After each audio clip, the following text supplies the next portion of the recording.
Cada tarde salía del almacén con una caja vacía y todos juraban que estaba robando, hasta que la obligaron a abrirla delante de todos. A esa hora, el patio de carga de Almacenes Horizonte Sur siempre olía a cartón húmedo, a cinta adhesiva recién cortada y al polvo caliente que dejaban las llantas de los montacargas. Era el momento en que terminaba el turno y la gente empezaba a aflojar el cuerpo después de horas de apilar, escanear, arrastrar y volver a empezar. Pero desde hacía varias semanas, todos esperaban lo mismo con una mezcla rara de curiosidad y desconfianza. Ver salir a Mariela Restrepo con una caja de cartón entre los brazos. No era una caja llena, nunca lo era. Ella la cargaba con cuidado, como si adentro llevara algo frágil, aunque por fuera se viera aplastada por una de las esquinas. Caminaba despacio, con el morral cruzado en la espalda y la mirada siempre baja, evitando cruzarse con los ojos de quienes se quedaban en los pasillos, fingiendo ordenar mercancía solo para verla pasar. Algunos dejaban de hablar cuando ella aparecía. Otros seguían hablando más bajo, pero lo suficiente para que el comentario llegara. Ahí va otra vez. ¿Y esa caja? Tan calladita. La más tranquila siempre termina siendo la más viva. Seguro saca cosas por pedazos. Mariela escuchaba todo. A veces parecía no oír nada, pero oía cada palabra. Ese era el tipo de silencio que tenía. No era vacío, era resistencia. Durante años había aprendido a caminar dentro de la sospecha sin contestar a todo lo que le lanzaban. Y aún así, cada tarde cuando se iba con su caja vacía, el ambiente cambiaba como si alguien hubiera apagado una luz. Esa tarde, sin embargo, algo estaba distinto. Ricardo Bermúdez, el supervisor nuevo, había salido antes de lo habitual de su oficina con el celular pegado al oído y la cara encendida por la rabia. Era un hombre corpulento, de camisa siempre demasiado ajustada, con esa manera de mirar a los empleados como si todos le debieran algo. No hacía falta conocerlo mucho para entender que disfrutaba mandar. Le gustaba que su voz se oyera por encima del ruido de las cintas transportadoras, de las cajas golpeándose unas con otras, de los portones de metal subiendo y bajando. Cuando vio a Mariela acercarse al portón con el cartón apretado contra el pecho, alzó la mano y gritó: «¡Deténganla!». La voz le salió dura, seca y rebotó contra las paredes del patio. Mariela se quedó quieta a 3 pasos de la salida. No soltó la caja, pero tampoco se giró de inmediato. Cerró los ojos apenas un segundo, como si se obligara a no reaccionar delante de todos. Luego levantó la cabeza. Ricardo ya venía hacia ella con el paso rápido de quien cree que la autoridad le pertenece por naturaleza. «¿Qué está haciendo con eso?», preguntó, señalando el cartón con el dedo. «¿Qué se está llevando?». Los primeros trabajadores salieron de las líneas de empaque. Uno se limpió las manos en el pantalón. Otro dejó el cúter sobre una mesa de metal. En pocos segundos, medio patio estaba mirando. Nadie quería perderse lo que parecía convertirse en un escándalo. Mariela sostuvo la caja con más fuerza. «Estoy terminando mi jornada», dijo con calma. «Como todos los días». Ricardo soltó una risa corta, sin humor. «No me venga con cuentos. Usted sale todos los días con una caja. Nadie sale así de aquí sin motivo».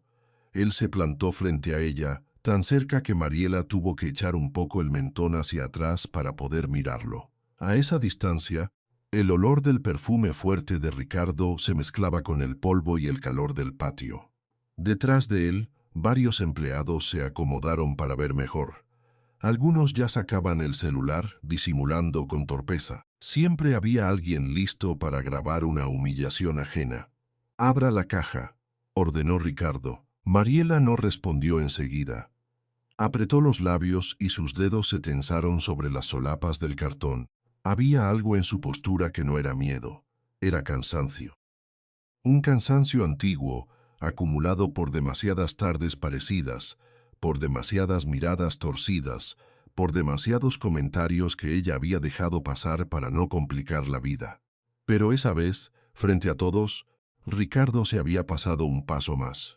Señora Restrepo, insistió él, alzando la voz para que la escucharan todos. Abra esa caja ahora mismo. Si no tiene nada que esconder, no le costará hacerlo. El silencio se volvió pesado. Hasta el ruido de la planta parecía haberse alejado un poco. En el fondo, una cinta seguía moviendo paquetes, pero ya nadie le prestaba atención. Un par de compañeros se cruzaron de brazos. Otros miraban al piso con esa incomodidad que aparece cuando uno ve una injusticia, pero no se atreve a intervenir. Mariela dio un paso hacia un banco de metal oxidado que estaba cerca del portón. Colocó la caja encima con una delicadeza extraña, casi como si quisiera evitar que se rompiera. Levantó una pestaña, luego la otra. El cartón se abrió despacio y todos estiraron el cuello para mirar dentro. Nada. Solo el fondo marrón, limpio, sin una sola cosa adentro. Durante un segundo nadie dijo nada. Luego se escuchó un murmullo, primero bajo, después más claro. Una mujer soltó una risa nerviosa. Un hombre se cubrió la boca para no reírse del todo. Otro negó con la cabeza, como si no entendiera qué estaba viendo.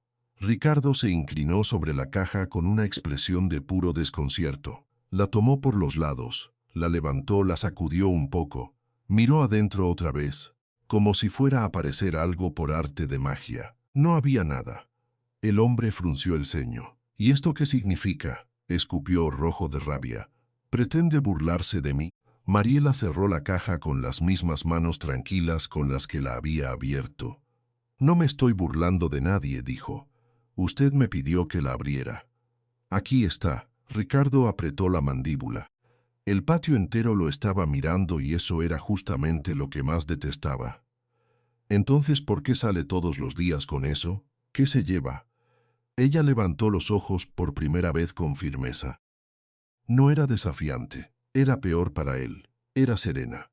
Una caja vacía, respondió. Cartón que iban a botar al final del turno. Ricardo hizo un gesto de desagrado como si la respuesta lo insultara. No juegue conmigo, no estoy jugando. La voz de Mariela no subió, no tembló, y eso, lejos de calmarlo, pareció encenderlo más. Aquí nadie va a sacar nada de este almacén, dijo él, girándose hacia el grupo de trabajadores. ¿Quedó claro? Ni cartones, ni bolsas, ni materiales, ni basura. Nada sale sin autorización. Algunos bajaron la cabeza de inmediato. Otros se miraron entre sí. Se notaba que querían desaparecer. Mariela quedó quieta, con la caja otra vez en los brazos. El sol de la tarde le daba de costado y le marcaba el perfil cansado, los mechones sueltos junto a la frente, la línea tensa de la boca. No parecía una ladrona, no parecía alguien atrapada en una mentira. Parecía una mujer que ya había sido juzgada demasiadas veces como para sorprenderse por una más. A unos metros, en la parte trasera del patio, una figura permanecía apartada del tumulto. Nadie del almacén lo había visto entrar. Fernando Valencia observaba la escena en silencio, con las manos en los bolsillos del saco y la expresión inmóvil de quien intenta entender algo que le incomoda más de lo que quiere admitir. Había llegado sin avisar, como solía hacerlo cuando quería revisar una de sus empresas sin que nadie se preparara. Le gustaba ver el funcionamiento real, no el decorado. Había aprendido que los informes servían para esconder muchas cosas. Pero esa tarde no estaba pensando en balances. Estaba mirando a Mariela. No porque fuera la más escandalosa del patio ni porque hubiera hecho algo especialmente llamativo. Precisamente al contrario. La miraba porque su forma de sostener la caja vacía le había producido una inquietud difícil de explicar. Había algo en ella que no encajaba con la escena. Algo en la forma de sus hombros, en la manera de mantenerse firme sin discutir de más, en esa paciencia triste que no era su misión. Fernando entrecerró los ojos. Sentía una molestia conocida, como si una memoria enterrada estuviera tocando por dentro una puerta vieja. Ricardo seguía hablando, enfurecido, sin notar aún que había alguien más importante observando desde lejos. Un par de empleados ya se habían reunido más cerca, esperando a ver hasta dónde llegaba el escándalo. Una muchacha del área de inventario susurró algo al oído de otra. Un hombre sonrió con esa mala costumbre de reírse cuando alguien queda expuesto. Mariela acomodó la caja bajo el brazo y preguntó con voz baja, ¿ya puedo irme? La pregunta cayó mal. Ricardo soltó aire por la nariz, molesto de que ella no pareciera afectada como él quería. ¿Irse, después de armar esta función? Usted no se va a ningún lado hasta que esto quede claro. Ya quedó claro, dijo ella. La caja estaba vacía. La frase, dicha con tanta sencillez, generó otra ola de murmullos. Ricardo abrió la boca para responder, pero no encontró una salida elegante. Se pasó la mano por la frente, sudoroso, y volvió a señalarla con brusquedad. A mí no me importa si estaba vacía o llena. Lo que me importa es que usted sale con cajas y eso se acabó. Mariela respiró hondo. No parecía molesta, parecía más bien resignada a que él no entendiera nada. Fue en ese momento cuando Fernando dio un paso al frente, aunque todavía no lo suficiente como para que todos lo notaran. No dijo nada. Se limitó a mirar el cartón vacío que Mariela seguía sosteniendo, luego al supervisor, luego otra vez a ella. Y cuanto más la observaba, más fuerte se volvía esa sensación incómoda en el pecho. ¿Dónde la vis dos? No podía recordarlo. Pero tampoco podía dejar de sentir que la conocía de algún lugar muy lejano. Ricardo, ocupado en su propio enojo, ni siquiera reparó en la presencia del dueño. Seguía haciendo alarde frente a los demás, como si necesitara convertir un cartón vacío en una prueba de autoridad. Mañana mismo le reviso hasta los bolsillos, amenazó. Y si vuelve a intentar sacar algo de aquí, la saco yo personalmente de la empresa. Mariela lo escuchó sin bajar la mirada. Luego apretó la caja contra el pecho, como si en realidad no estuviera hablando de cartón, sino de otra cosa mucho más importante. Haga lo que tenga que hacer, contestó. Esa respuesta lo descolocó por un instante. No era una provocación, tampoco una rendición. Era otra clase de certeza, una que él no sabía leer. El patio quedó en silencio otra vez. Había empleados con cara de vergüenza ajena, otros con curiosidad mal disimulada, y varios con esa expresión tibia de quien preferiría que la escena terminara antes de verse obligado a tomar partido. Nadie defendió a Mariela. Nadie se atrevió a hacerlo en voz alta. Ella bajó un poco la cabeza, recogió la caja vacía del banco y volvió a cerrarla con cuidado, como si todavía tuviera valor. Mientras se apartaba hacia la salida, Fernando siguió cada uno de sus movimientos. Ella pasó a pocos metros de donde él estaba, sin verlo de verdad. El dueño del grupo Valencia Logística se quedó quieto, mirando cómo aquella mujer salía del almacén con el mismo cartón de siempre, solo que ahora mucho más pesada por la humillación que acababa de cargar delante de todos. Entonces Fernando giró apenas el rostro hacia Arturo, su chofer, que esperaba al costado del patio. «Averígüeme una cosa», dijo en voz baja. «¿A dónde va esa mujer cada tarde?» Arturo parpadeó sorprendido por el tono. «¿La señora de la caja, señor?» «Sí, ella». El chofer asintió, aunque no entendía por qué el interés repentino. Fernando volvió a mirar el portón por donde Mariela acababa de desaparecer. Algo en su espalda, en su manera de caminar, en el modo en que había soportado la escena sin derrumbarse, seguía golpeándole un recuerdo que todavía no lograba alcanzar. Y mientras el patio volvía poco a poco a su ruido habitual, quedó flotando una duda que nadie supo responder. Si Mariela salía todos los días con una caja vacía, ¿por qué la trataba como si llevara algo sagrado? Nadie en ese patio lo sabía todavía. Pero detrás de esa costumbre antigua había un propósito que ninguno de ellos alcanzaba a comprender. Y desde lejos, alguien la observaba con una inquietud cada vez más grande, como si aquella mujer y su caja vacía estuvieran a punto de abrir una puerta que él había pasado la vida entera tratando de no volver a mirar. Fernando la siguió creyendo que descubriría un delito, pero encontró un lugar que había desaparecido de su memoria desde niño. Durante unos segundos se quedó quieto junto al portón del almacén, con el ruido del patio reanudándose a su alrededor como si nada hubiera pasado. Los montacargas seguían chirriando, alguien gritaba el número de un pedido, una caja cayó al suelo con un golpe seco. Todo volvía a su sitio menos esa sensación rara que Fernando tenía en el pecho. La mujer de la caja vacía ya se había ido.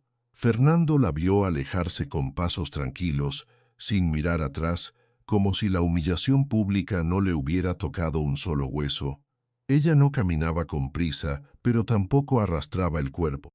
Había en su manera de avanzar algo firme, algo que no encajaba con la escena que acababa de presenciar. Por eso no se movió de inmediato.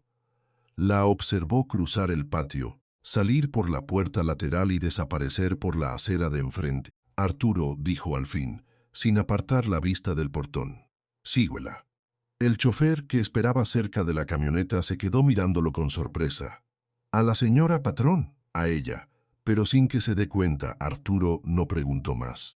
Hacía años había aprendido que cuando Fernando hablaba así, no era por capricho.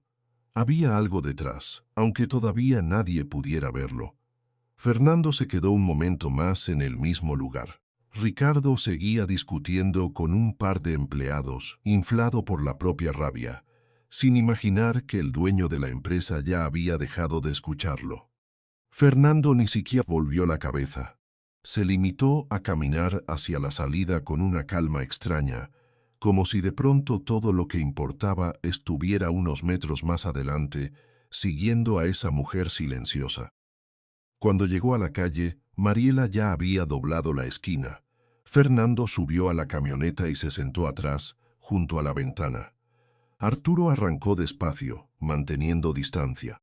Desde ahí vieron a Mariela caminar 3 cuadras hasta la parada del bus, siempre con la caja apretada contra el pecho. No la llevaba como quien carga basura, la llevaba con un cuidado casi tierno, como si fuera algo que tuviera valor. Fernando entrecerró los ojos. «Mire bien», murmuró. Mariela esperó junto al andén de metal entre vendedores de fruta, estudiantes cansados y obreros que salían de otros turnos. El sol de la tarde le caía de lado en el rostro y le dibujaba sombras suaves bajo los ojos. Cuando llegó el bus colectivo, ella subió sin apuro, pagó el pasaje con monedas contadas y buscó asiento al fondo, junto a la ventana. Fernando sintió un tirón en el estómago al verla desaparecer dentro de aquel vehículo viejo. «Sígalo», ordenó. La camioneta se incorporó al tráfico con prudencia. El bus avanzó primero por la avenida comercial, entre vitrinas, talleres y bodegas. Luego fue dejando atrás los edificios altos, los semáforos más nuevos, las calles limpias del centro. Mariela seguía inmóvil en su asiento, mirando hacia afuera con la frente apenas pegada al vidrio. Fernando la observaba desde detrás, sin saber por qué esa imagen le apretaba el pecho. Había visto muchas personas humildes en su vida, trabajadores, repartidores, empleadas, madres que se abrían paso como podían, pero algo en esa mujer le resultaba inquietantemente familiar. No su cara, no todavía, era otra cosa, la forma de sostener el cuerpo, la manera de mirar sin pedir permiso. Un gesto pequeño de la mano izquierda al acomodarse el cabello detrás de la oreja. Él frunció el ceño. No era una certeza, era una molestia, como si la memoria estuviera a punto de abrir una puerta que llevaba décadas cerrada. El bus cruzó el puente sobre el río y empezó a internarse en barrios más modestos. Las fachadas se volvieron bajas, los muros sin revocar, los cables colgando entre postes torcidos. En un momento ya no había comercio elegante ni tráfico pesado. Solo calles más angostas, polvo en las esquinas, niños corriendo descalzos y perros echados en la sombra. Mariela no se bajó hasta el final de la ruta. Cuando descendió, Fernando sintió que algo en el aire cambiaba. Había un olor distinto. Tierra húmeda, leña, comida recién hecha. Un olor que no pertenecía a la ciudad que él conocía. Se quedó unos segundos mirando desde el vehículo sin que Arturo detuviera del todo el motor. «¿Dónde estamos?», preguntó Fernando en voz baja. Arturo miró alrededor por el parabrisas. «San Rafael de los Pinos, señor». Fernando no respondió. Ese nombre no le decía nada en ese instante, pero apenas lo escuchó, una punzada vieja se le movió detrás de los ojos. No supo de dónde venía. Solo supo que el nombre le había rozado algo enterrado muy hondo. Mariela siguió caminando por un sendero de tierra, cargando su caja como si fuera parte de su rutina de toda la vida. A un lado había casas bajas, de ladrillo sin pintar, cercas remendadas, ropa tendida en alambres. Al otro, una tienda pequeña con la radio sonando bajito. Varias personas la saludaban al verla pasar. «Buenas, Mariela». «Dios le bendiga, señora». «¿Trajo más cartones hoy?». Ella respondía con una sonrisa cansada, pero real. Saludaba a todos por el nombre, se detenía un segundo con una anciana, le acariciaba la cabeza a un niño. Aceptaba una jarra de agua que le ofrecían desde una ventana. Fernando miró esa escena con desconcierto. No era la misma mujer que había soportado en silencio la humillación del almacén. Allí, en ese barrio, parecía otra, más abierta, más viva. Mariela dobló por un pasillo de tierra estrecho, entre dos casas de paredes gastadas, y siguió hasta el fondo. Fernando bajó de la camioneta antes de que Arturo alcanzara a sugerir otra cosa. Se quedó unos pasos detrás, caminando despacio, evitando hacerse notar. El barrio estaba en silencio a ratos, roto apenas por voces de niños, un radio lejano, el golpe de una puerta de lámina. Mariela avanzó hasta un cerco de madera vieja, mal clavada, que rodeaba una construcción humilde. Fernando se detuvo en seco, no porque la casa fuera grande o bonita, al contrario, era sencilla, de paredes desteñidas y techo de láminas con parches. Pero algo en ese patio, en el viejo árbol torcido que sobresalía por encima del techo, le hizo sentir un vacío repentino en el estómago. Mariela empujó el portón y entró. Desde afuera se escuchó de inmediato el ruido de voces, pasos pequeños corriendo, ollas moviéndose en algún rincón. Fernando se acercó con cautela hasta quedar junto a una rendija de madera. Alcanzó a ver un patio amplio, de tierra apisonada, una mesa larga en el centro, varias mujeres con delantales, niños descalzos, ropa colgada en un alambre, una cocina al fondo, y en el portón un letrero de madera gastada. Fernando entrecerró los ojos para leerlo. La casita de luz. Debajo, en letras más pequeñas y ya casi borradas, había otro nombre tallado a mano. Fundada por doña Amparo Ospina. Fernando sintió que el aire se le quedaba a la mitad del pecho. No dijo nada, ni siquiera logró respirar profundo. Solo se quedó quieto, mirando ese nombre como si fuera una herida abierta de golpe. Amparo Ospín. La frase no le sonaba como algo nuevo, sino como algo que le habían arrancado y ahora volvía entero, con violencia. Una mujer robusta apareció en el patio, secándose las manos con un trapo. Tenía el cabello recogido, el rostro alegre y una voz potente que ordenaba todo sin necesidad de alzar demasiado el tono. Mariela se acercó a ella y le dejó la caja sobre la mesa larga. «Traje otra», dijo Mariela. La mujer sonrió. «Bendito sea Dios. Con estas terminamos la cuna del bebé de Clemencia». Fernando apretó la mandíbula. «¿Cuna? ¿Con cajas vacías?». Miró mejor. Sobre la mesa había varias cajas de cartón desarmadas, extendidas, cortadas, reforzadas con cinta, algunas pintadas con figuras pequeñas. Otras parecían haber sido convertidas en algo totalmente distinto. Cajas que antes no valían nada, ahora apiladas con cuidado como si esperaran una nueva forma. Mariela dejó su morral en un clavo junto a la entrada y pasó hacia la cocina. Allí varias mujeres servían sopa en platos hondos para un grupo de niños. El ambiente, lejos de ser triste, tenía una calidez que desarmaba. No era abundancia, era otra cosa. Era un orden humilde hecho con manos cansadas y paciencia. Fernando no pudo seguir mirando solo como observador. Había algo ahí que le empujaba el pecho por dentro. Dio un paso más. Entonces una voz infantil lo sacó de su inmovilidad. «Señor, ¿usted está perdido?». Fernando se giró. A unos metros, un niño de unos 10 o 12 años lo miraba desde el patio con curiosidad franca, delgado, de ojos grandes, pantalón remendado. No parecía intimidado por él. Más bien lo estudiaba con la misma atención con la que Fernando observaba todo. «No, respondió Fernando sin saber bien qué más decir. El niño inclinó la cabeza. Entonces seguro vino a ver a la tía Mariela. Todos los que vienen por primera vez hacen esa cara. Fernando no alcanzó a responder. La voz de una mujer llegó desde la cocina, llamando al niño para que dejara de meter la nariz donde no lo llamaban. Él sonrió de lado, hizo una pequeña reverencia burlona y se fue corriendo. Fernando soltó el aire lentamente. Mariela salió unos minutos después con un plato de sopa en la mano y se sentó en una banca de madera junto a la pared. A su lado, la mujer robusta de antes se acomodó para hablarle más bajo. Fernando no escuchó todo al principio, pero vio el gesto preocupado de Mariela, vio cómo bajaba la mirada, cómo se apretaba los dedos entre sí. La mujer del delantal le tocó el hombro. ¿Otra vez te hicieron lío en el almacén? Mariela negó con la cabeza apenas. Hoy casi me botan. El supervisor nuevo me armó una escena delante de todos. Quería hacerme quedar como ladrona.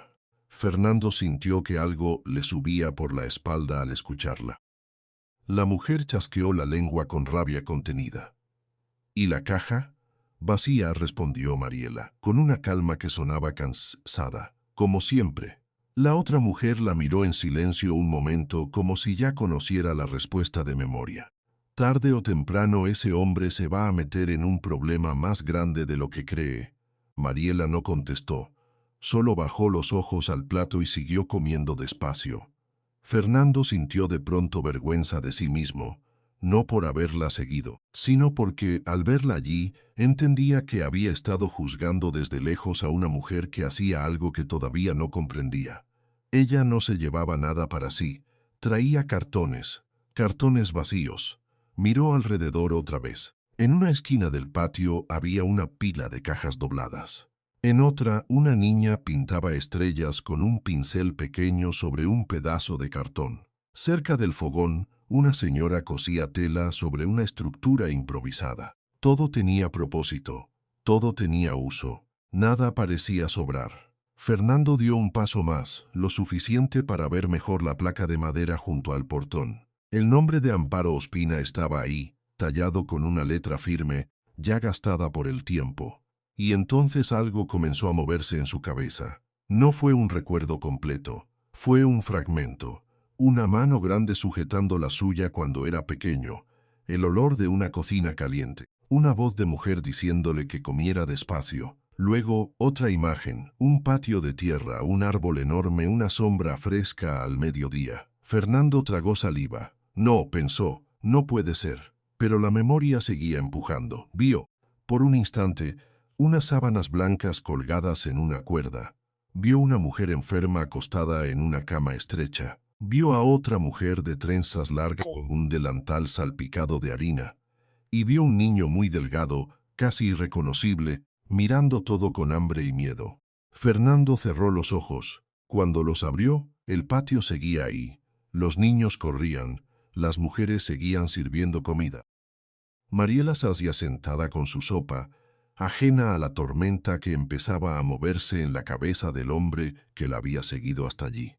¿Se encuentra bien, señor?, preguntó Arturo, que acababa de alcanzarlo desde la esquina con cautela. Fernando no respondió enseguida. Tenía la respiración más corta, la frente tensa, la vista clavada en el árbol del fondo del patio. Era un árbol de mango, viejo, torcido hacia un lado, con ramas anchas que daban sombra sobre la tierra. Algo en ese árbol lo golpeó más fuerte que el nombre de la placa. Dio un paso hacia adelante, casi sin darse cuenta.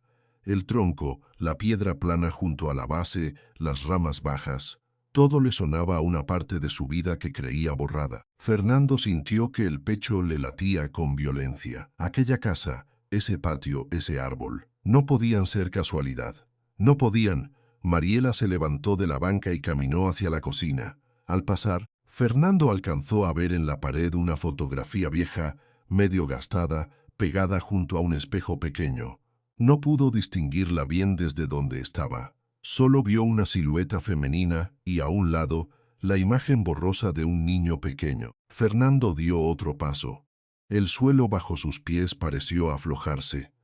porque de pronto ya no estaba mirando solo una casita humilde, estaba mirando un lugar que había enterrado muy dentro de sí desde la infancia, un lugar donde su madre había llorado, un lugar donde alguien lo había alimentado cuando no tenía nada, un lugar que su mente había cubierto con años de silencio, de viajes, de dinero, de nombre propio.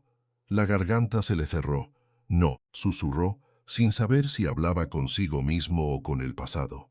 No puede ser este lugar. Arturo lo miró con preocupación. Señor Fernando. Pero Fernando ya no lo escuchaba. Sus ojos estaban clavados en la madera del portón, en ese nombre tallado a mano, en la sombra del árbol, en el patio lleno de niños. Todo empezó a encajar de forma dolorosa, incompleta, como piezas que regresan al golpe. Amparo Ospina, la mujer que lo había sacado del hambre. La casa donde su madre había pasado sus últimos días. El patio donde él, siendo apenas un niño, había aprendido a comer sin miedo. Fernando sintió que el aire le faltaba de verdad. Llevó una mano al borde del pecho, apoyándose apenas en la pared más cercana para no perder el equilibrio. Ya no estaba siguiendo a Mariela. Ya no estaba investigando un supuesto robo. Estaba parado frente a la puerta de algo mucho más hondo, algo que llevaba años llamándolo en silencio. Y en ese instante entendió que Mariela no iba todos los días con una caja vacía a ningún lugar cualquiera. Iba a una casa que él conocía sin reconocerla todavía. Una casa con nombre de refugio. Una casa donde alguien había salvado a su familia. Una casa que, sin avisarle, acababa de devolverle el pasado de un golpe. Fernando levantó la vista una vez más hacia la placa de madera y se quedó sin aire. Dentro de un folder cubierto de polvo, Fernando encontró la carta que su madre había dejado para él. Y en esas líneas descubrió que toda su vida había estado equivocada. La hoja estaba doblada en 4, amarillenta por los años, con las esquinas blandas de tanto haber esperado en la oscuridad. Fernando la sostuvo con cuidado, como si temiera que al tocarla demasiado fuerte se deshiciera entre sus dedos. Había salido de la casita de luz con la cabeza hecha un nudo, y aún así no pensaba en el ruido de la calle ni en el chofer esperándolo afuera. Solo pensaba en esa caja de latón que Mariela le había puesto delante, en la palabra promesa y en la forma en que Amparo Ospina seguía apareciendo en todo, como si la vida se empeñara en cobrarle una deuda vieja. Cuando abrió la carta, la letra de su madre lo golpeó de inmediato. Teresa siempre había escrito redondo, limpio, con esa paciencia de mujer que arreglaba hasta las cosas dolorosas para que no lastimaran tanto al leerlas. Fernando recorrió la primera línea y sintió que el pecho se le apretaba. No era una carta de despedida solemne, era peor y mejor que eso. Era una carta escrita con amor, con cansancio y con una claridad que él nunca había querido escuchar. Teresa le hablaba de los días en que había llegado enferma a la casita, de cómo Amparo la había recibido sin pedir nada, de cómo le había dado sopa caliente cuando apenas podía mantenerse en pie, de cómo no la dejó dormir en el suelo cuando ya no tenía fuerzas ni para cargar al niño. Le hablaba de la gente que ayudó sin hacer preguntas, de los cuartos pequeños, de las mantas prestadas, de las ollas que nunca alcanzaban para todos y aún así siempre alcanzaban de alguna forma. Fernando pasó el pulgar por el borde de la hoja y siguió leyendo. Su madre contaba que, antes de morir, había vendido sus únicos aros de oro para dejar algo de dinero en esa casa. No para él, no para una herencia, para los niños, para la leche, para los cuadernos, para que aquel lugar siguiera abierto cuando ella ya no estuviera.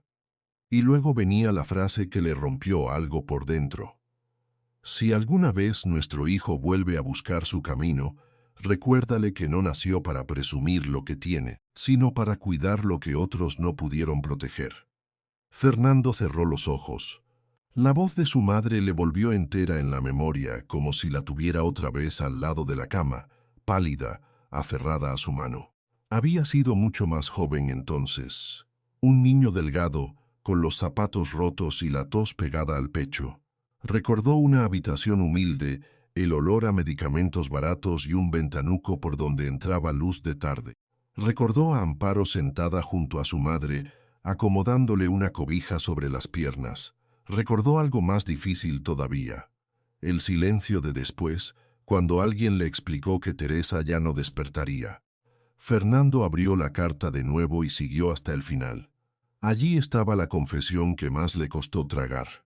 Teresa le pedía que volviera algún día a agradecer, aunque fuera tarde. Le pedía que no olvidara a Amparo. Le pedía que no se dejara convertir en un hombre de oficinas y cifras, de esos que creen que el dinero los salva del pasado. Fernando leyó la última línea y sintió que los ojos se le llenaban. Tu madre no te crió para que fueras duro, te crió para que fueras digno. Se quedó inmóvil varios segundos, la hoja le temblaba entre las manos.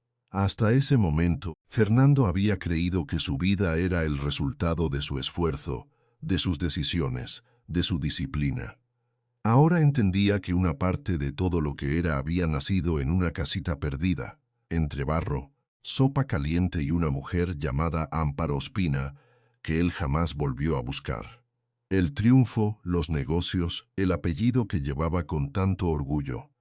Todo eso parecía de pronto una construcción levantada encima de un olvido vergonzoso.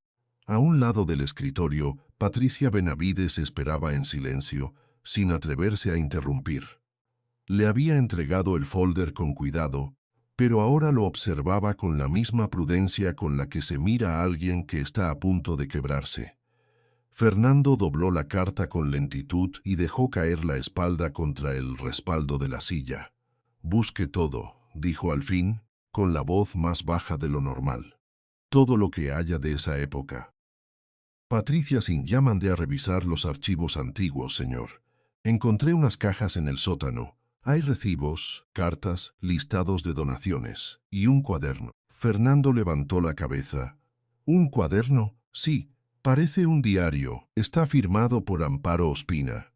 Fernando no respondió de inmediato. Se quedó mirando un punto fijo sobre la pared, como si algo se estuviera moviendo detrás de sus ojos.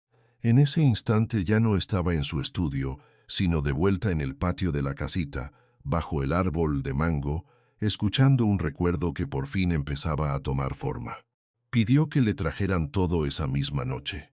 Mientras tanto, en el otro extremo de la ciudad, Mariela seguía en lo suyo. Nadie en el almacén imaginaba que esa mañana había empezado a cambiar la vida de más de uno. Para ellos, ella seguía siendo la mujer silenciosa que salía con cartones vacíos entre los brazos, la que aceptaba miradas torcidas sin decir palabra, la que no protestaba cuando Ricardo Bermúdez pasaba cerca con el ceño duro y el tono listo para humillarla. Pero esa misma tarde el ambiente en Horizonte Sur ya estaba envenenado por el video que corría por las redes. Alguien lo había subido apenas terminó el escándalo en el patio. En el clip se veía a Ricardo señalándola, gritando frente a todos, obligándola a abrir la caja. La grabación se había vuelto un espectáculo barato en cuestión de horas. Los comentarios eran crueles, rápidos, llenos de esa seguridad cobarde que da una pantalla. La llamaban ladrona, oportunista, aprovechada. Nadie mencionaba que la caja estaba vacía.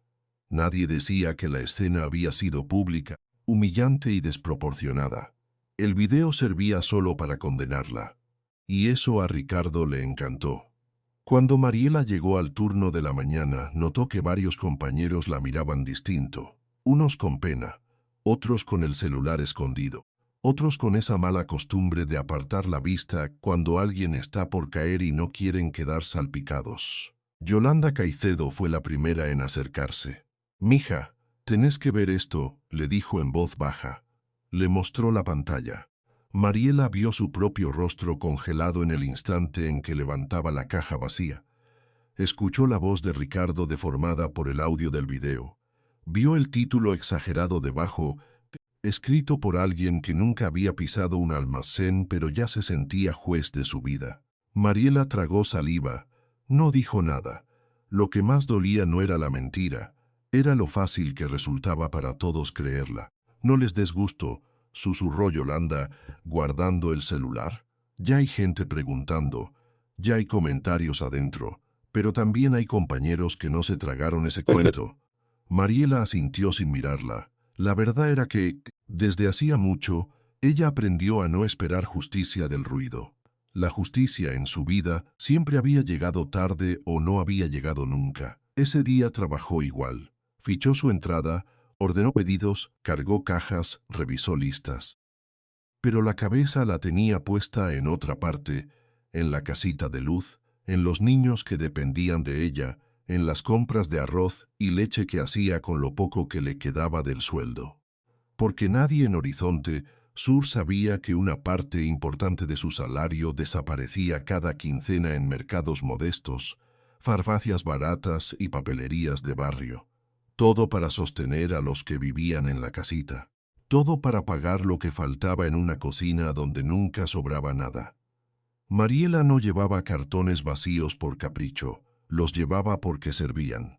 Con ellos, Rosalba armaba cunas, refuerzos para camas pequeñas, cajas de archivo, divisiones para guardar donaciones, moldes para trabajos de los niños.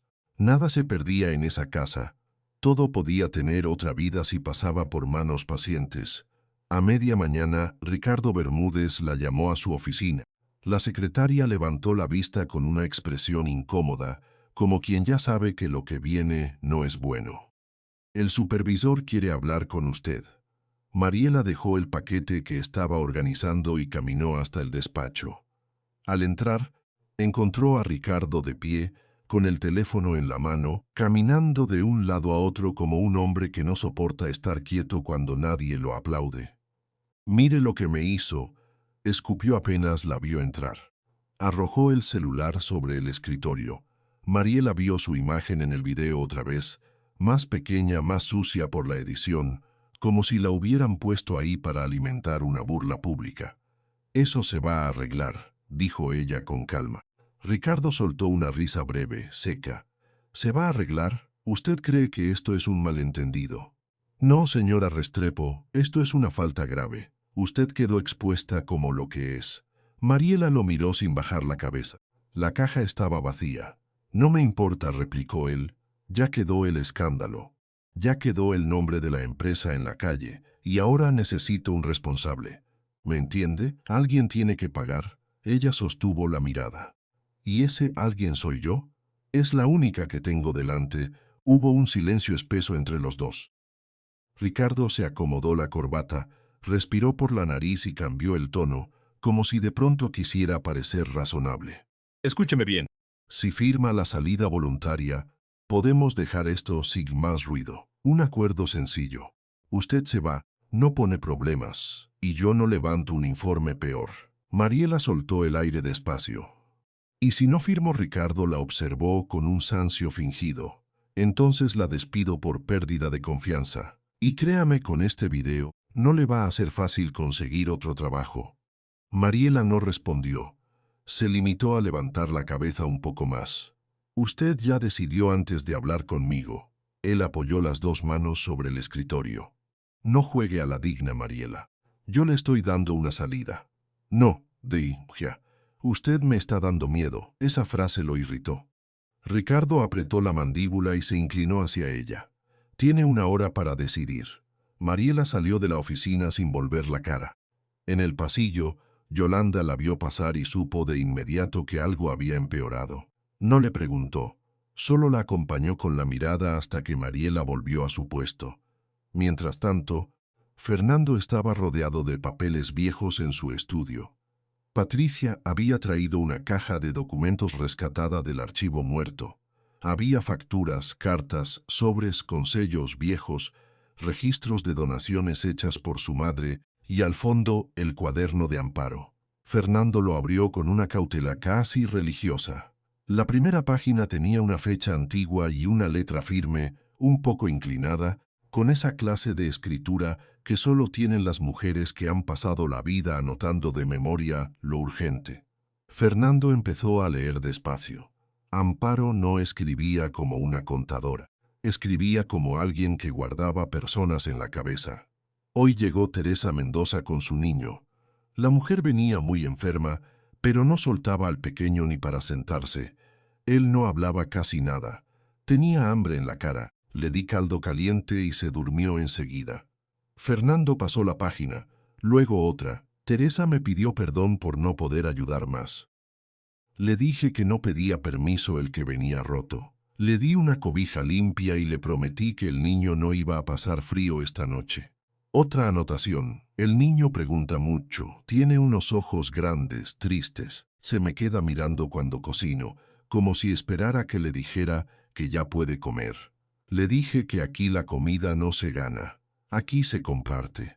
Fernando tuvo que detenerse. Se llevó una mano al rostro porque ya no le bastaba con leer. Lo que estaba sintiendo era otra cosa. Vergüenza, sí, pero también una ternura vieja que le resultaba insoportable.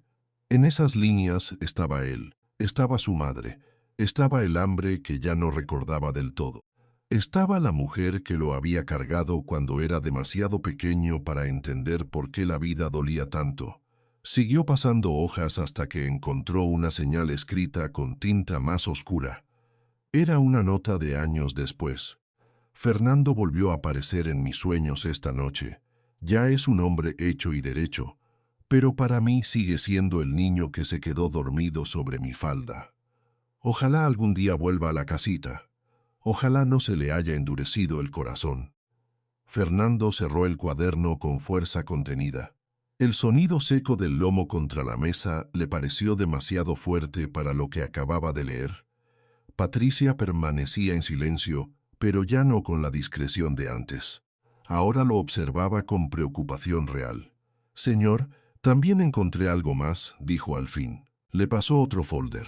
Adentro había copias de transferencias viejas, recibos de su madre, una carta dirigida a Amparo y un pequeño listado de compras efectuadas con el dinero donado. Fernando vio leche, cuadernos, medicinas, harina, pañales, pintura para paredes, telas. Y más abajo, algo que lo hizo levantar la vista de inmediato. Árbol de mango. «Siembra. ¿Qué es esto?», preguntó. Patricia tragó saliva. Parece que fue comprado y sembrado con el dinero de su madre. Lo anotó Amparo en su registro. Está firmado y todo. Fernando soltó el aire muy despacio. Aquel árbol del patio no era solo un árbol. Era un gesto. Un recuerdo plantado. Un símbolo de una promesa cumplida a medias y dejada crecer sola durante décadas. Volvió a la carta de Teresa. La lectura se le hizo más difícil cuando encontró el párrafo que hablaba de él por su nombre de niño, Fernandito, como si la muerte no hubiera alcanzado a separarla del todo. «Si alguien alguna vez te cuenta lo mucho que te amé, no te sorprendas. Yo te amé incluso cuando ya no podía cargar tu peso». Fernando se quedó con la mirada perdida. Nunca había llorado frente a su asistente, ni frente a sus socios, ni siquiera cuando murió su esposa. Pero esa tarde se le humedecieron los ojos sin remedio. No fue un llanto escandaloso, ni una escena. Fue algo más cansado, más silencioso. El llanto de un hombre que descubre tarde que le faltó una vida entera por agradecer. En la casita de luz, el ambiente también se había puesto tenso. La noticia del video había corrido entre algunas vecinas del barrio y varias mujeres llegaron a preguntar si era cierto que Mariela había robado. Rosalba las atendió con paciencia, pero se notaba cansada. Ya había pasado por demasiado como para empezar otra vez a defender lo obvio. Mariela, en cambio, no se defendió. Siguió doblando ropa, repartiendo sopa, organizando cajas. Pero esa noche, cuando los niños ya dormían y el patio quedó en silencio, Rosalba la llamó a la cocina. «Sentate, hija». Mariela obedeció. Rosalba se secó las manos en el delantal y la miró de frente. «El muchacho ese no te va a soltar». Mariela bajó la vista. «Lo sé. Y vos tampoco podés seguir sola con esto. Si te saca el trabajo, nos deja sin una parte de todo lo que hacemos». Mariela apretó las manos sobre sus rodillas. «Voy a buscar otro empleo». Rosalba negó despacio. «No es tan fácil, mi hija. No cuando un hombre con poder te señala. Primero te después te cansan, y cuando querés defenderte ya te hicieron perder tiempo, plata y nombre». Mariela tragó saliva. No hacía falta decir más. Ambas sabían que, en lugares como Horizonte Sur, una mujer humilde quedaba siempre más cerca de ser culpable que de ser escuchada. La conversación quedó suspendida cuando un niño apareció en la puerta con los ojos medio cerrados, buscando agua. Mariela se levantó, le dio un vaso y volvió a mirar a Rosalba con una fuerza nueva. «Entonces no voy a defenderme sola», dijo. Rosalba la observó en silencio. «¿Y a quién vas a llamar?» Mariela no respondió enseguida. Sacó de su bolso el teléfono viejo que llevaba siempre encima. Dudó apenas un momento, luego marcó un número que había guardado por si algún día la cosa se ponía fea. Yolanda contestó al segundo tono. «¿Mariela?» «Sí. ¿Qué pasó?» Mariela respiró hondo. «Necesito saber si el video original sigue con ustedes. Y necesito saber si ese hombre ya había hecho esto antes». Hubo un silencio del otro lado. «¿Te sentaste?», preguntó Yolanda. «Sí. Entonces te lo digo de una vez. No eras la primera». Mariela cerró los ojos. Yolanda habló bajo como si le pesara cada palabra. «Hace unos meses Bermúdez sacó del turno de noche a otra mujer, Delia Montalbán. Le montó una falta igual. Dijo que había perdido material, la humilló frente a todo el mundo y la dejó sin trabajo de un día para otro. Nadie la defendió porque nadie quería terminar en la calle. Después se supo que el faltante no lo había hecho ella. Él mismo había movido mercancía por fuera». Mariela sintió un escalofrío. «¿Lo tienen probado?» «Hay gente que sí, hay copias, mensajes, movimientos raros, pero nadie se había animado a hablar hasta hoy. Tu video abrió una puerta que él no esperaba». Mariela apoyó la frente en la pared de la cocina.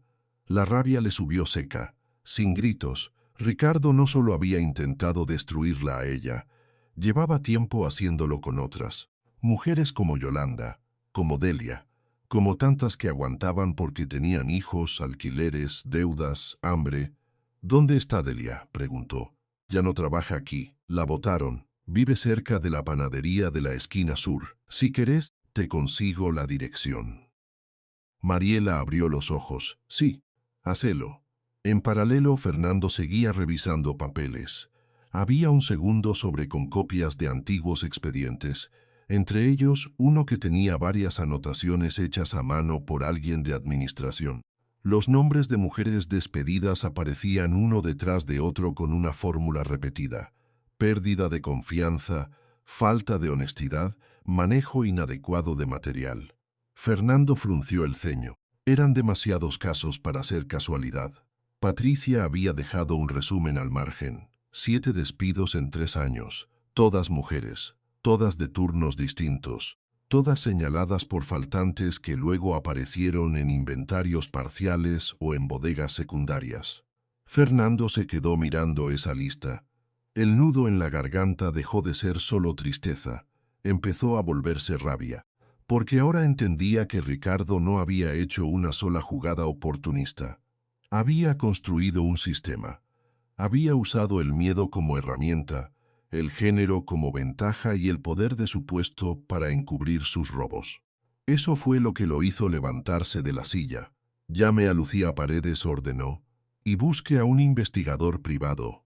Quiero nombres, fechas, pruebas, todo lo que tengamos sobre Bermúdez y sobre esas mujeres». Patricia se enderezó. «¿Ahora mismo? Ahora mismo.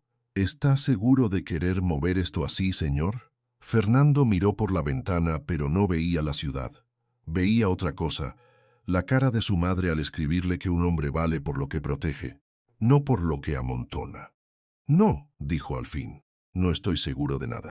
Pero sí sé esto. Si yo sigo mirando para otro lado, estoy repitiendo el mismo abandono con el que crecí». Patricia bajó la vista y asintió. Aquella noche Mariela llegó más tarde a la casita. Venía cansada, con el cuerpo duro y la mente encendida. En el trayecto había pasado por el barrio de Delia, y lo que vio la dejó con un dolor nuevo. Una mujer con el mismo cansancio en la cara, el mismo orgullo maltratado y la misma rabia tragada que ella conocía demasiado bien. Delia Montalbán había aceptado recibirla. La encontró en una pieza pequeña detrás de una panadería, junto a una cama de hierro, un fogón y unas cuantas bolsas con mercadería. Tenía los brazos cruzados y los ojos de quien ya había llorado suficiente para una vida entera. Cuando Mariela entró, no hicieron falta explicaciones. Las dos se reconocieron al instante, no por la ropa ni por la cara, ni por la historia exacta, sino por ese cansancio compartido que solo dejan los abusos repetidos. «Vos sos la del video», dijo Delia en voz baja. Mariela sintió. «Y vos sos la que echaron antes». Delia apretó la mandíbula. Sí, no hubo más presentación, solo una pausa larga de esas que pesan. Luego Mariela le explicó que necesitaba saber todo, lo del video, lo de los inventarios, lo de las acusaciones falsas. Delia la escuchó sin moverse y al final soltó una risa amarga. ¿Todo? Hay bastante. Lo mismo que te hicieron a vos me lo hicieron a mí. Y antes hubo otras. Siempre inventaba una falta, siempre elegía a una mujer sola o con hijos, siempre la hacía ver como ladrona frente a todos. Después aparecían los faltantes en otra parte. Yo denuncié una vez. Me dijeron que sin pruebas era mi palabra contra la suya. Y cuando ya no pude pagar el cuarto, terminé acá. Mariela sintió la rabia subirle al pecho otra vez. ¿Tenés algo guardado? Delia dudó un momento. Luego se puso de pie, abrió un cajón y sacó un sobre plástico con papeles doblados, capturas de mensajes, una copia vieja de un reporte interno y la foto borrosa de un camión entrando de noche por una bodega secundaria. No era mucho, dijo, pero era lo único que pude salvar antes de que me hundieran del todo. Mariela tomó los documentos con cuidado. Esto alcanza para empezar. Delia la miró fijo. ¿Empezar qué? Mariela respiró profundo, a no dejarlo seguir.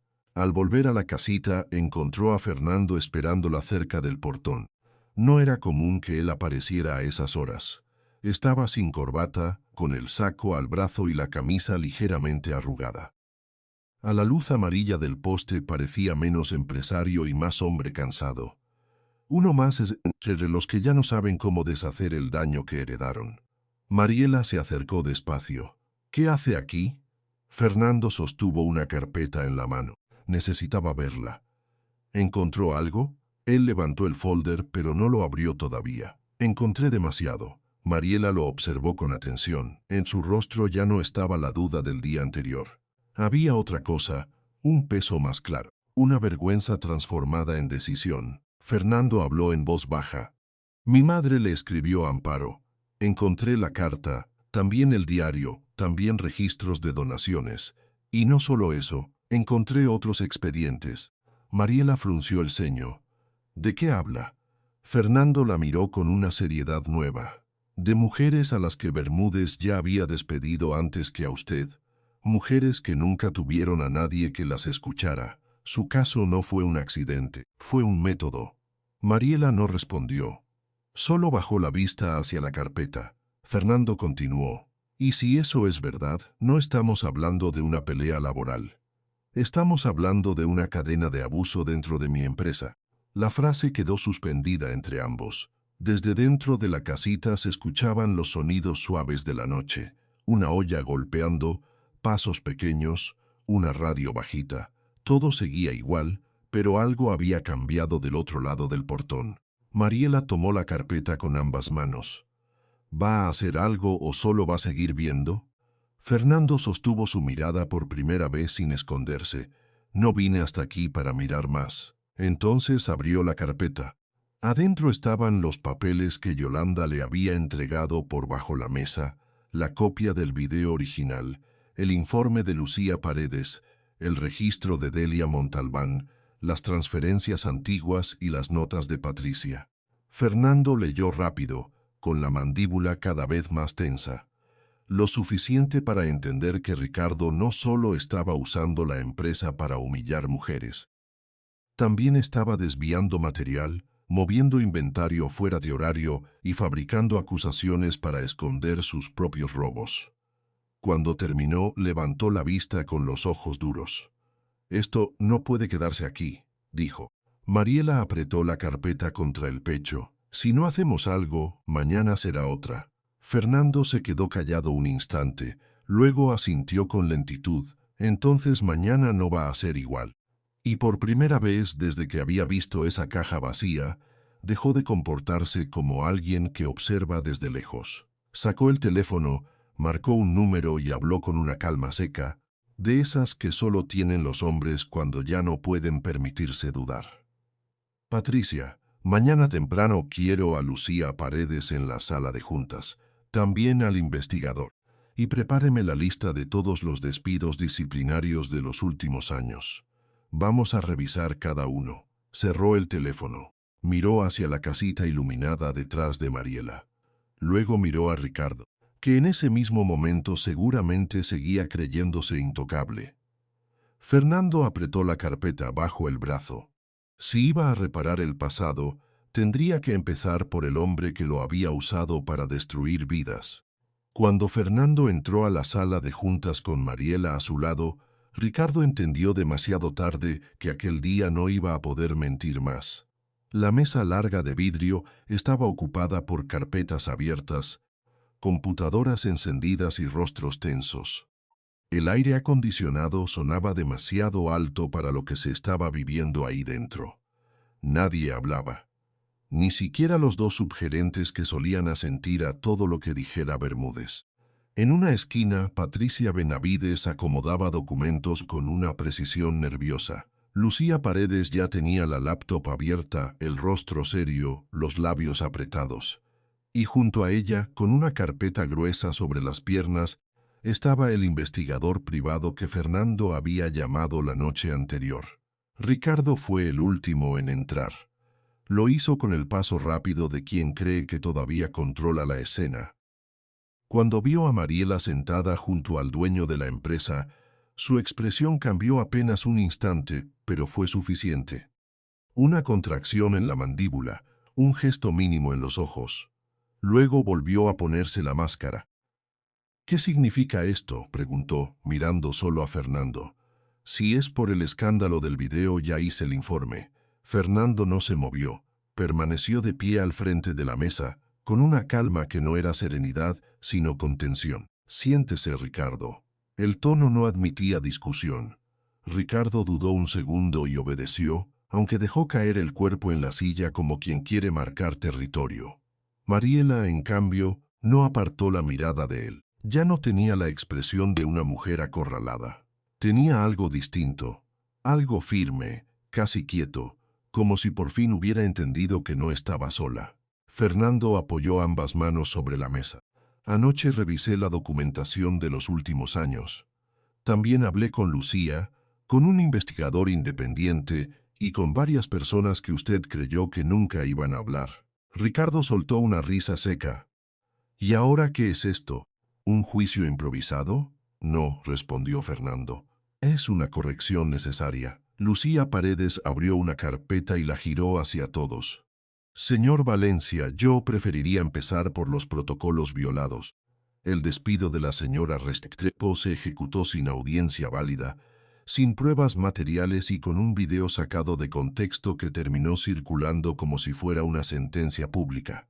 Ricardo giró apenas la cabeza hacia ella. «Lucía, no me venga con tecnicismos. Esa mujer quedó grabada saliendo con material de la empresa. Con una caja vacía», corrigió Mariela por primera vez en voz alta. La sala se quedó quieta. Mariela no había hablado desde que entró. Todos los ojos se volvieron hacia ella, y aún así no bajó la cabeza. «La caja estaba vacía», repitió. «Yo lo expliqué ese mismo día». Ricardo sonrió con desprecio. «Claro que sí, vacía por fuera según usted. Pero ya vimos el espectáculo que armó». Fernando se inclinó apenas hacia adelante. «Ricardo, escuche bien. No vinimos a repetir su versión. Vinimos a revisar pruebas». El investigador se aclaró la garganta y abrió su carpeta. «He estado siguiendo el patrón de despidos en diferentes turnos. Encontré 7 casos en 3 años, todas mujeres, todas acusadas por faltantes, todas señaladas por usted o bajo su supervisión directa». Ricardo alzó las cejas fingiendo aburrimiento. «Eso no prueba nada».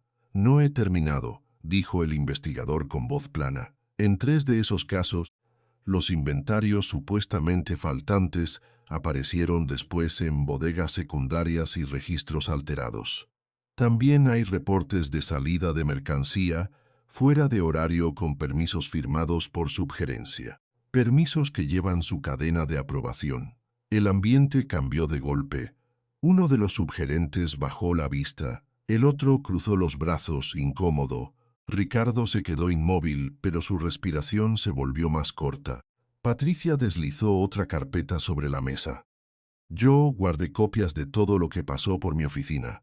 Aquí están los mensajes internos, los correos, las autorizaciones y el video sin edición. Fernando tomó uno de los papeles y leyó en silencio. No necesitó mucho para entender que la historia era peor de lo que había imaginado.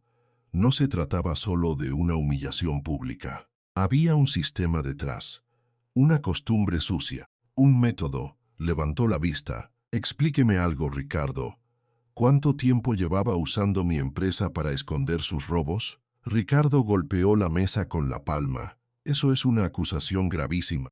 Grave es lo que usted le hizo a varias mujeres. Intervino Lucía, esta vez sin temblor en la voz. Grave es haber convertido una sospecha en un espectáculo. Grave es haber roto el protocolo solo para humillar a una trabajadora frente a todos. Ricardo miró a Lucía con furia contenida. Usted no entiende cómo se mueve este negocio. Sí lo entiendo, dijo ella. Y por eso sé perfectamente que esto no era una gestión, era abuso. Mariela bajó lentamente la vista a sus manos, no por vergüenza, más bien por el esfuerzo de no temblar. Fernando lo notó y por un instante esa reunión corporativa dejó de ser un asunto de administración.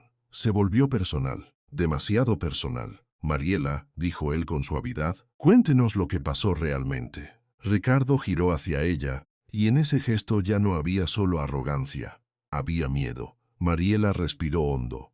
Yo salía con cajas vacías desde hace años. No era un secreto. El encargado anterior lo sabía. Las cajas iban a la basura, y yo las llevaba a la casita de luz.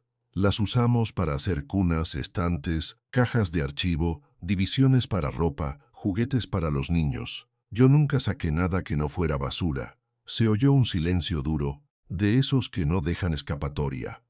Ese día, continuó, el señor Bermúdez me gritó delante de todos. Me hizo abrir la caja como si yo fuera una delincuente. Quiso que me quebrara. Quiso que los demás se rieran, pero la caja estaba vacía, como siempre. Ricardo apretó los labios. Qué conveniente que ahora la explicación sea tan noble. Mariela lo miró de frente. Conveniente habría sido callarme, pero no lo hice. Fernando giró la carpeta hacia sí y señaló otro documento. Aquí hay una declaración de Delia Montalbán. Usted la conoce, ¿verdad? Ricardo parpadeó una sola vez. No sé de qué me habla. Fernando leyó en voz alta. El supervisor me acusó de desaparición de herramientas en el turno nocturno. Me gritó delante de todos. Al día siguiente me despidieron. 2 meses después supe que el material había salido por una bodega lateral, con acceso autorizado por él mismo. Fin de la cita. Ricardo se puso rígido. Eso es un montaje. No, dijo una voz desde la puerta. Todos giraron la cabeza.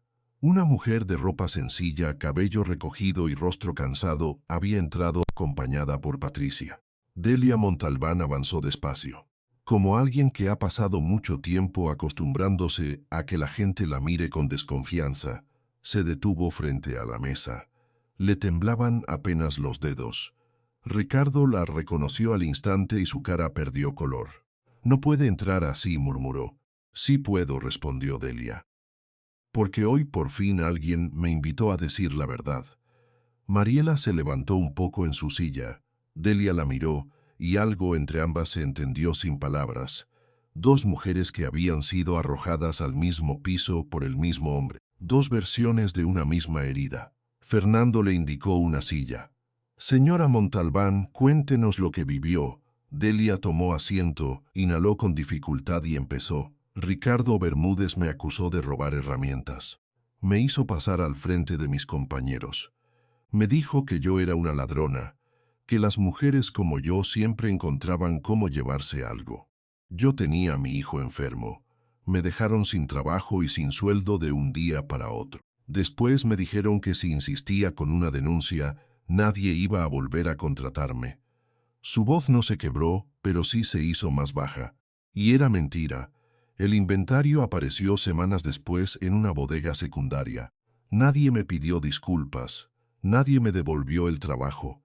Yo terminé vendiendo empanadas para sostener a mi hijo. Nadie en la mesa se movió. Una de las secretarias, que estaba cerca de la puerta, se tapó la boca con una mano. Un subgerente abrió el celular, lo pensó mejor y lo apagó. Incluso Ricardo, que minutos antes parecía listo para pelear, ahora solo miraba a Delia como si hubiera aparecido un cadáver al que ya no podía seguir ignorando. Fernando dejó el documento sobre la mesa. ¿Cuántas más?, preguntó. El investigador levantó otra hoja. Además de la señora Montalbán, hemos confirmado otros 6 casos: Sonia Arango, Mercedes Tinoco, Adelina Quispe, Berta Palencia, Rosario Velasco y Eugenia Montecino, todas expulsadas con la misma fórmula, todas mujeres, todas sin respaldo. Fernando cerró los ojos un segundo. Cuando los abrió, ya no había duda en su rostro. Solo una rabia limpia, fría, peligrosa. ¿Y usted siguió cobrando su puesto mientras eso ocurría?, le dijo a Ricardo.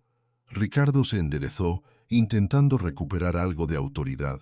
Yo mantuve el orden. Alguien tenía que hacerlo. Aquí había pérdidas, había descontrol, había que reaccionar. Mariela soltó una risa breve, sin alegría. Orden. Usted llamaba orden a señalar mujeres para tapar lo suyo. Ricardo la fulminó con la mirada. Usted no sabe nada de esta empresa. Sé bastante, dijo ella. Sé que me hizo quedar como ladrona para protegerse. Sé que usó a otras antes que a mí. Sé que si yo hubiera sido más débil, hoy estaría escondida en una pieza, sin trabajo y con miedo de hablar. Fernando apoyó las manos sobre el respaldo de la silla y habló con una frialdad que heló la sala. No más. Ricardo lo miró. ¿Cómo dice? Dije no más. Queda separado de su cargo. Inmediatamente, la frase cayó como una puerta cerrándose. Ricardo se quedó mirando a Fernando, incrédulo.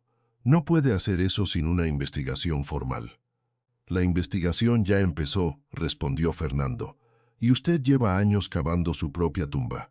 Ricardo se puso de pie de golpe. Yo he dado mi vida por esta empresa. Fernando también se levantó, pero sin alzar la voz. No, usted la usó. Es distinto.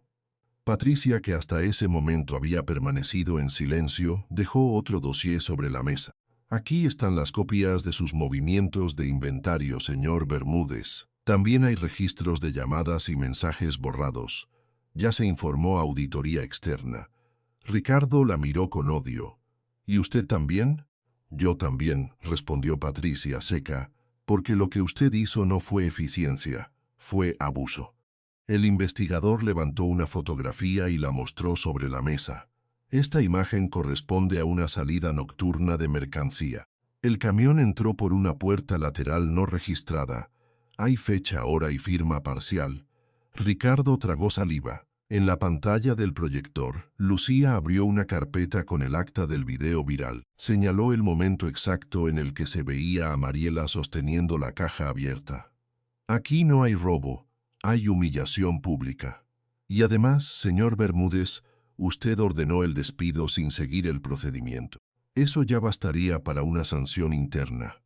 Pero ahora hay algo más grande. Fernando giró lentamente hacia Mariela. ¿Quiere decir algo más? Ella tardó un segundo en responder. Solo que nunca fui la única. Y si hoy hablamos, es porque otras no pudieron. Esa frase terminó de romper el aire. Fernando se volvió hacia los abogados que esperaban al fondo. Ignacio, Valentina, procedan. Uno de los abogados se puso de pie enseguida. Sí, señor. Fernando habló sin levantar el tono. Ricardo Bermúdez queda separado de la empresa con efecto inmediato. Se bloquean sus accesos. Se revisan todas sus firmas anteriores. Se abre expediente por abuso de autoridad, manipulación documental y desvío de inventario. También quiero notificación a las víctimas para iniciar restitución. Ricardo dio un paso hacia atrás. Esto es una locura. Lo que fue una locura, dijo Fernando, fue dejarlo actuar tanto tiempo. Ricardo miró a todos alrededor buscando apoyo. No encontró nada. ni en los subgerentes, ni en la secretaria, ni en los abogados, ni en Lucía. Todos evitaban sostenerle la mirada. Cuando entendió que estaba solo, su expresión cambió. Ya no era arrogancia, era rabia, y debajo de esa rabia pánico. «Esto no termina aquí», escupió. Fernando sostuvo su mirada sin pestañear. «No, apenas empieza». 2 agentes de seguridad entraron a la sala. No hubo forcejeo, no hizo falta. Lo peor para Ricardo no fue salir escoltado, fue salir en silencio, delante de todos, sin poder inventar una última mentira que lo salvara. Mientras pasaba junto a la mesa, Mariela no lo siguió con la mirada. Había esperado ese momento durante meses, pero ahora que llegaba, descubría que ya no le pertenecía. Él caía, sí, pero ella ya estaba en otro lugar. Cuando la puerta se cerró, nadie habló durante unos segundos. Fue Lucía quien rompió el silencio. «¿Quiere que notifique a Recursos Humanos sobre la restitución?» «Sí», dijo Fernando, «y a los contadores.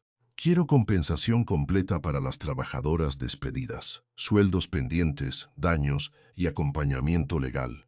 Delia bajó la vista. No parecía creer lo que estaba oyendo. «Señor, yo no vine por plata». «Lo sé», respondió Fernando. «Pero eso no cambia lo que se les quitó». Mariela miró a Delia con una expresión que mezclaba alivio y tristeza. «Y tampoco cambia que mañana puede haber otra con el mismo miedo si no hacemos algo más grande». Fernando la entendió enseguida. «No vamos a repetir este patrón. Lo voy a dejar por escrito. Auditoría interna, comité de revisión, canal directo de denuncias y cero tolerancia a represalias. Ya no más silencio». El investigador cerró la carpeta. «Con esto, pueden sostener una acusación sólida». Fernando asintió. «Entonces la sostendremos». Por un instante la sala pareció más grande, como si el aire se hubiera despejado después de días cerrados. Pero nadie sonrió. El alivio no tenía forma de fiesta, tenía forma de cansancio. Mariela volvió a sentarse, esta vez con el cuerpo un poco más suelto. Delia seguía con las manos entrelazadas sobre las rodillas. Ambas se miraron una vez más. No necesitaban hablar. Lo que había pasado ahí adentro las había sacado del lugar de víctimas aisladas. Ahora eran parte de algo más grande, algo que todavía dolía pero ya no estaba solo. Fernando pasó una mano por el rostro y en el mismo gesto recordó a Sebastián. La noche anterior, antes de llegar a la reunión, su hijo no le había dirigido casi la palabra. Seguía resentido, distante, encerrado en ese silencio duro que los adolescentes usan para defenderse de los adultos que fallaron demasiado tiempo. Fernando había querido dejarlo pasar. Había querido concentrarse únicamente en Ricardo, en la empresa, en las mujeres perjudicadas. Pero Mariela le había dicho algo sencillo y certero antes de entrar al edificio. No se puede reconstruir una casa si uno deja rota la pieza más cercana. Y tenía razón. Fernando tomó el teléfono apenas terminó la reunión. «Patricia, avise a mi casa que quiero hablar con Sebastián hoy en la noche. Sin excusas». Luego miró a Mariela. «Voy a intentar arreglar otra deuda, la que tengo con mi hijo». Mariela lo observó con ternura cansada. «No se arregla en una noche, señor Fernando, ya sé. Pero hay que empezar». Él asintió, y por primera vez en mucho tiempo, esa frase no le pareció una carga, le pareció un camino. Cuando salieron de la sala, los empleados del piso ya sabían que algo había ocurrido. Los rumores corrían más rápido que los ascensores. Algunos se asomaban desde los pasillos, otros fingían trabajar, pero levantaban la vista apenas Fernando y Mariela cruzaban frente a ellos. Ya no era la misma empresa, ya no era el mismo aire. Una de las operarias, joven, con el celular en la mano, la vio pasar y bajó la cabeza con vergüenza. Mariela se detuvo apenas frente a ella. «No pasa nada», dijo en voz baja. «No se quede callada si alguna vez le pasa». La muchacha la miró con los ojos húmedos y asintió. Más allá, en recepción, Yolanda Caicedo apretó los labios para no llorar. El vigilante Bernabé bajó la gorra con respeto. Nadie aplaudió, pero había un cambio visible en cada gesto. Esa noche, al regresar a casa, Fernando encontró a Sebastián sentado en la sala, mirando una serie sin realmente verla. El chico apenas giró la cabeza cuando oyó la puerta. ¿Ya terminaste de pelearte con medio mundo?, preguntó sin mala intención, pero con la distancia de siempre. Fernando se quedó de pie unos segundos. Luego se sentó frente a él. Hoy saqué a Ricardo Bermúdez de la empresa. Sebastián frunció el ceño. Por lo del video, por mucho más que eso. El joven bajó el volumen de la televisión. No dijo nada más, pero escuchó. Fernando respiró hondo. Descubrí que llevaba años haciendo daño a mujeres que trabajaban para nosotros. Las humillaba, las acusaba sin pruebas, escondía robos detrás de sus despidos. Hoy lo comprobamos todo. Sebastián tardó un momento en responder. ¿Y vos recién ahora te enteraste? La pregunta no tuvo mala intención, y sin embargo hizo más daño que un reproche. Fernando bajó la mirada. Sí, ¿y qué vas a hacer? Lo que debía hacer antes, reparar lo que pueda, y escuchar más. Sebastián apoyó los codos en las rodillas. Eso suena bien, pero vos siempre decís cosas que suenan bien. Fernando aceptó el golpe sin defenderse. Tenés razón. El muchacho lo miró de reojo, sorprendido por la falta de discusión. ¿Eso es todo? ¿No vas a pelearte conmigo? No hoy. Se hizo un silencio raro, menos hostil que otros. Fernando continuó, con la voz más baja. Cuando era niño, creí que crecer era llenarse de cosas. Dinero, puestos, seguridad. Y terminé vaciándome de lo que importaba. No quiero que te pase eso a vos. No quiero ser el tipo que siempre llega tarde. Sebastián no respondió enseguida. Después apagó la televisión y se quedó mirándolo. Entonces no llegues tarde mañana. Fernando sintió un nudo en la garganta. Asintió despacio. Mañana no. En la casita de luz esa misma noche, Mariela se quedó un rato más sentada junto al patio vacío, con la carta de Delia doblada en el bolso y el cansancio metido en los huesos. El árbol de mango se movía apenas con el viento. Abajo, sobre la piedra plana, Matías había dejado un pedazo de cartón recortado en forma de avión, como si quisiera recordarle que todavía había juego después de tanta carga. Mariela lo tomó entre los dedos y sonrió con tristeza. Habían ganado una batalla, sí. Pero el daño no desaparecía con una sola victoria. Las humillaciones no se borraban así de fácil. Las mujeres que habían sido arrancadas de sus trabajos seguían teniendo que empezar de nuevo. Delia aún debía recuperar a su hijo del todo. Sebastián y Fernando todavía estaban aprendiendo a mirarse, y la casita misma seguía sosteniéndose sobre la voluntad de demasiadas personas cansadas. Pero al menos esa noche ya no había una mentira gobernando todo. La verdad estaba afuera. Había empezado a hablar. Y cuando la verdad por fin entra en una casa, aunque sea de madrugada, ya no vuelve a salir igual. La historia que todos creyeron que era un escándalo terminó convirtiéndose en una casa abierta para cientos de vidas. Durante los días que siguieron a la reunión en la Torre de Valencia Logística, la ciudad habló de otra cosa. Primero fue el video de Mariela, luego la caída de Ricardo Bermúdez, después la revelación de que no había robado nada, que lo suyo había sido siempre la costumbre silenciosa de cargar cajas vacías para llevarlas a la casita de luz. Pero con el paso de las semanas, lo que al principio parecía solo una noticia fuerte empezó a tomar otra forma. Ya no se hablaba de una empleada humillada. Se hablaba de una casa que había sostenido a demasiada gente durante demasiado tiempo con casi nada. La primera vez que las cámaras de noticias del sur entraron al patio, Mariela pensó que todo iba a sentirse extraño, demasiado expuesto. Sin embargo, la reportera Antonia Figueredo llegó con una delicadeza que desarmó cualquier miedo. No puso la historia en su centro. La puso alrededor de quienes realmente la habían construido. Grabó el árbol de mango, la cocina pequeña, las cunas de cartón, las manos de Rosalba pintando estrellas, el bebé de Clemencia dormido sobre una manta limpia, y a Matías sentado en la piedra plana mirando todo como si ya supiera que ese lugar iba a cambiar para siempre.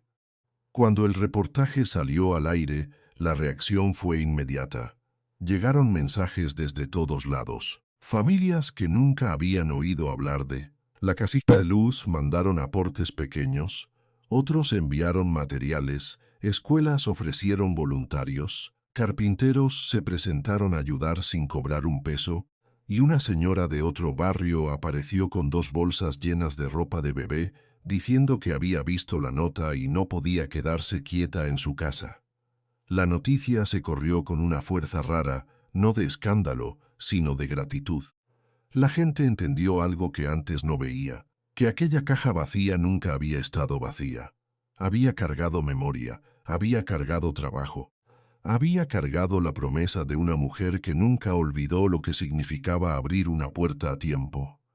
Fernando se quedó mirando todo eso con una mezcla de alivio y vergüenza tranquila. Alivio porque por fin el pasado tenía nombre, vergüenza porque entendió cuánto tiempo tardó en volver. Desde que reapareció en la casita, ya no era el hombre que entraba con escoltas ni el empresario que daba órdenes desde arriba. Empezó a ir solo, casi siempre en silencio, a veces con Sebastián a su lado. No llevaba corbata, no llegaba anunciándose. Se sentaba en el patio, ayudaba a repartir sopa, cargaba sillas, escuchaba historias. Y en ese hábito sencillo fue descubriendo algo que el dinero nunca le había enseñado. Que la presencia también se demuestra haciendo espacio, no solo ocupándolo. Sebastián cambió más de lo que él mismo esperaba. Al principio iba por compromiso, con esa resistencia natural de quien ha vivido demasiado tiempo cerrándose. Pero fue Matías quien terminó de romper la distancia. El muchacho de la casita no le hablaba como si fuera el hijo de un millonario, ni como si tuviera que tratarlo con reverencia. Le hablaba normal, directo, sin miedo. Le mostró el mango torcido, le enseñó a recortar cartón, le contó cómo había llegado allí cuando era más pequeño y cómo aprendió que una casa se vuelve hogar cuando alguien se queda, aunque no tenga obligación de hacerlo. Sebastián escuchó. Y después empezó a quedarse solo. Primero ayudó con los libros, luego con las tareas de los niños, después con un pequeño taller de lectura que organizó Mariela una tarde. Nadie lo empujó, nadie le pidió que actuara como otro. Simplemente empezó a sentirse útil. Y eso, para un muchacho que había crecido entre silencios, fue una especie de alivio. Fernando también hizo lo suyo. No solo pidió perdón una vez, lo sostuvo con hechos. Reconoció públicamente el daño que su empresa había permitido durante años. Ordenó auditorías permanentes, un canal real de denuncias, revisión de todos los despidos pasados y la creación de un comité independiente para proteger a las trabajadoras. Pero además fue más allá. La fundación que anunció frente a la prensa no se quedó en una frase bonita ni en una foto para el periódico. Se convirtió en la Fundación Amparo Ospina, con apoyo legal, ayuda económica, atención psicológica y refugio temporal para mujeres que llegaban sin nada y necesitaban empezar de nuevo. El nombre de Amparo no quedó como adorno, quedó como raíz, y eso fue lo que más emocionó a Mariela. Porque ella conocía a su madre en lo profundo, sabía que doña Amparo no soñaba con reconocimientos, sino con mesas llenas, bebés protegidos y mujeres sin miedo. Ver su nombre en una placa nueva, en documentos oficiales, en el cartel de entrada, fue como verla de nuevo caminando por el patio con el delantal puesto, limpia de cansancio, firme como siempre.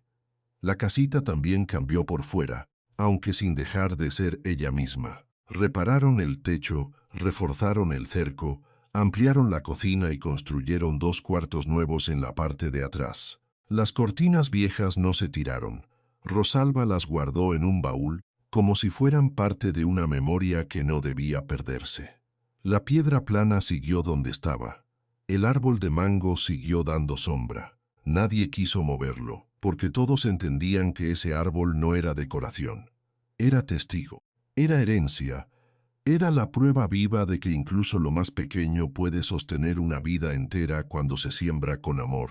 Delia Montalbán recuperó a su hijo y, con el tiempo, aceptó ayudar en el programa nuevo de apoyo a trabajadoras dentro del Grupo Valencia. ya no como víctima, sino como alguien capaz de reconocer a otras semejes antes de que cayeran. Yolanda dejó de mirar al suelo al caminar por los pasillos y se convirtió en una de las primeras en alzar la voz cuando algo parecía injusto. Bernabé siguió en la portería, pero ahora saludaba con una seguridad distinta, como quien sabe que un trabajo también puede conservar dignidad. Lucía Paredes, que en su momento se había atrevido a dejar constancia de todo, terminó ascendiendo a un cargo donde podía hacer valer la disciplina que antes solo servía para firmar papeles. Y Patricia, por fin, pudo dejar atrás la vida de siempre pendiente de todo para empezar la suya propia en una casa comprada con esfuerzo y paz. Pero la transformación más profunda fue la de Mariela. Durante años caminó con la sensación de ser alguien invisible, una mujer cualquiera con una caja en los brazos. La gente la había mirado con sospecha, con burla, con desconfianza. Sin embargo, cuando las cámaras llegaron y la verdad salió a la luz, ella no se transformó en una celebridad ni en una figura lejana. Se quedó siendo la misma Mariela, solo que ahora todos podían ver lo que siempre había sido. Una mujer fuerte, discreta, generosa, de esas que sostienen mucho más de lo que muestran. El día de la inauguración oficial de la Fundación Amparo Ospina, el patio de la casita estaba lleno.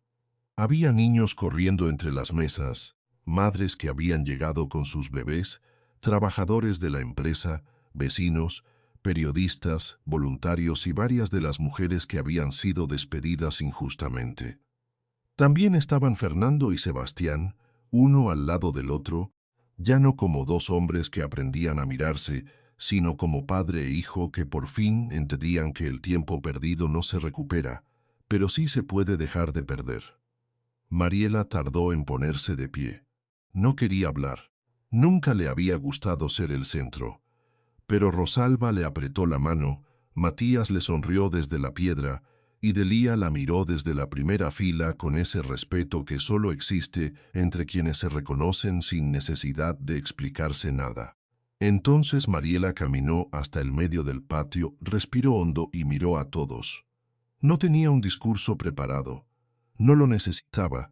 Dijo que durante mucho tiempo la habían visto salir con cajas vacías y que casi nadie entendía por qué.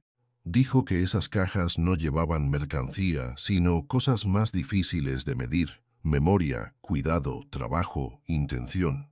Dijo que una persona valiosa no se conoce por lo que carga entre las manos, sino por lo que lleva adentro del corazón. Y al decirlo, no sonó como una frase bonita.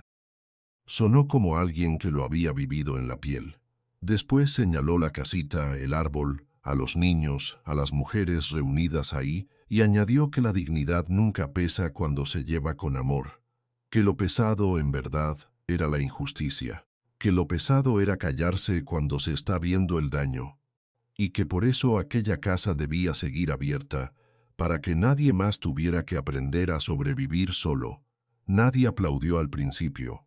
Hubo un silencio breve, lleno de emoción, y luego sí, estalló el patio entero. No fue un aplauso de ceremonia, fue un aplauso de alivio, de reconocimiento, de algo que por fin encontraba lugar.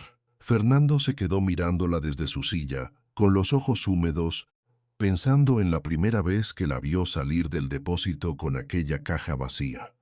Pensó en la vergüenza pública, en el viaje silencioso detrás de ella, en el niño que había sido y que había vuelto a esa puerta sin saberlo. Pensó en su madre, en doña Amparo, en todo lo que la vida le había mostrado tarde, pero a tiempo para corregir algo.